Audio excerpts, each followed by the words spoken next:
Hola, ¿qué tal? ¿Cómo están? Nuevamente aquí presentando nuestro canal de Victronic, Electrónica Automotriz. En esta ocasión vamos a hablar nuevamente del funcionamiento correcto de un sensor de oxígeno de la primera generación. Bien,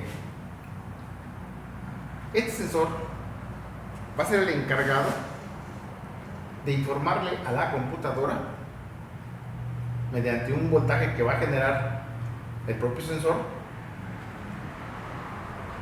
de la cantidad de oxígeno sobrante o ausencia de oxígeno por los gases de escape a la computadora.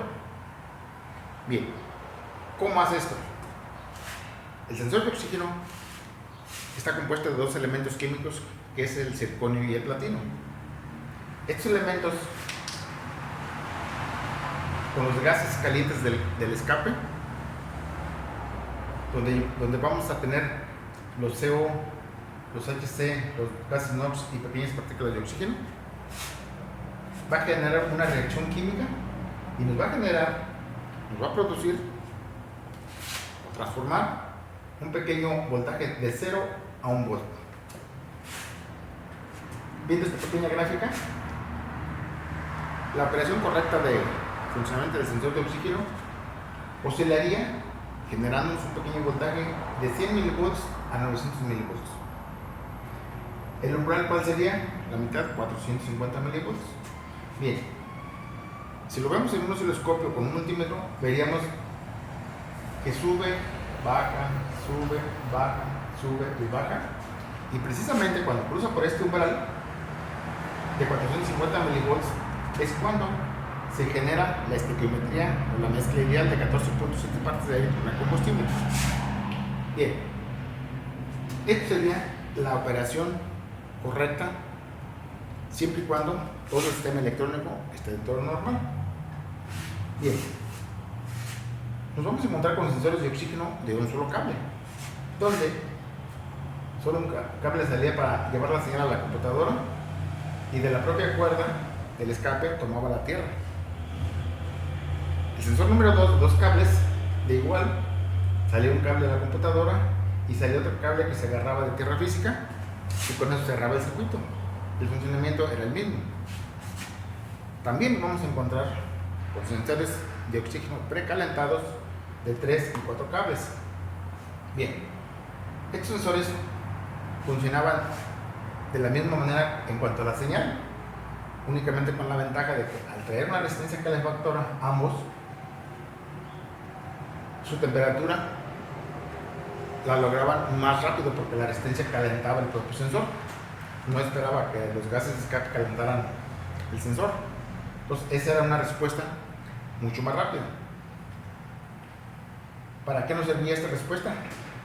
Para cuando el vehículo estuviera circulando ya a temperatura de presión normal y llegáramos a un alto, a un tope, a un retorno, si hay una recuperación rápida, el motor se recupera y no hay ningún problema. Pero si el sensor queda abajo en mezcla pobre por más de 10 segundos, el motor puede apagarse. Entonces esa era una de las ventajas que teníamos con los sensores. Bien, de igual manera, el de 3 cables, tenemos una señal a la computadora, una señal de tierra y una señal de switch para la resistencia. En el de 4 cables, de igual forma, vamos a tener señal de switch, señal de tierra para la resistencia, y nuestro propio sensor de oxígeno, igual una tierra física de la computadora o externa, pero la señal siempre va a llegar a la computadora. Estas resistencias tenían un valor óhmico. De hecho, ya dependía del fabricante y el modelo. Siempre tenía una resistencia baja. Midiendo las resistencias podemos encontrar con resistencias de 0.6 ohms, 0.8 ohms o 1 ohms. Estos eran valores aproximados. Entonces, hay la importancia de respetar a veces los sensores originales, porque ellos vienen muy diseñados y los universales a veces varía esta resistencia y por lo consiguiente nos afecta un poquito o a la computadora los desconoce. Pues bien, a grandes rasgos, este es el funcionamiento de operación normal de un sensor de oxígeno de la primera generación, sensores de oxígeno convencionales. Pues bien, hablaremos próximamente de un inter que hubo del cambio de los sensores de primera generación o convencionales para brincar a los sensores de banda ancha y sensores AF. Haremos un video por cada uno de estos sensores, pero en ese inter hubo un cambio muy importante, se los mostraremos. Bien, ahora vamos a hablar de algunas de las fallas más comunes de este sensor. Bien, este sensor lógicamente nos va a generar algún tipo de códigos dependiendo de la marca, y teníamos códigos de 2 dígitos.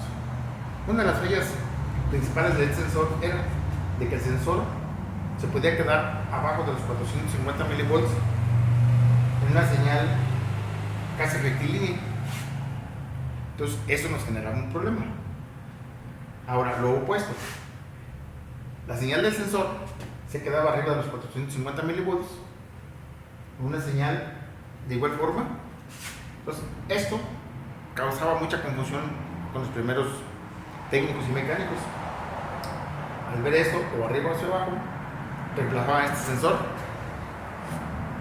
lo instalaban, y al hacer nuevamente las pruebas veían que no había ningún solo cambio. Entonces empezaban a preocuparse. Entonces, ahora, ¿qué podemos hacer como una prueba práctica para evitar cometer esos mismos errores del pasado?